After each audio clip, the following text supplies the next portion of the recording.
हर हर महादेव। मैं अभिनेता अतुल श्रीवास्तव। कैसे हैं आप लोग भैया?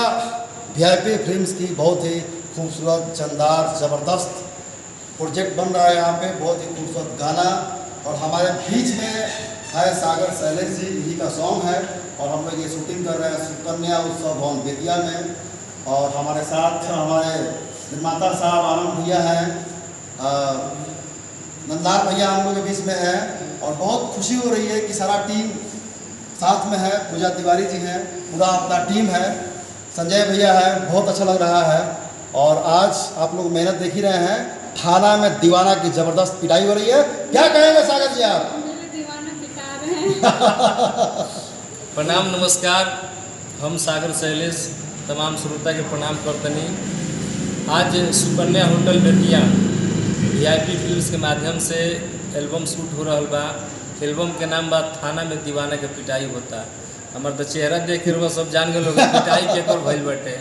अब पिटले के बा यो दे लोकत होई आ केकरा चलते पिटाई बनी देखी मुस्कुरा रहल बीच में यही अभिनेत्री के चलते लड़ाई हो रहा है। तो हमनी के आज बहुत ही मेहनत से बहुत ही बेहतरीन एल्बम तैयार करतनी जा।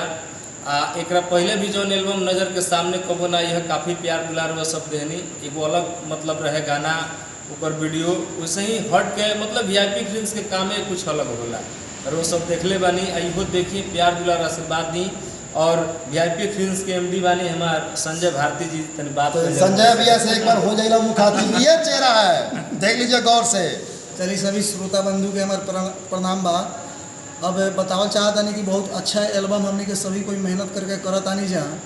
तो ई एल्बम के नाम बाटे थाना में दीवाने के पिटाई होखता। एकरा के आपन प्यार दुलार असने आपन दी और सभी टीम के बहुत बहुत शुक्रिया कि हमारा चैनल खातिर इतना मेहनत से सब वर्क हो रहा बा।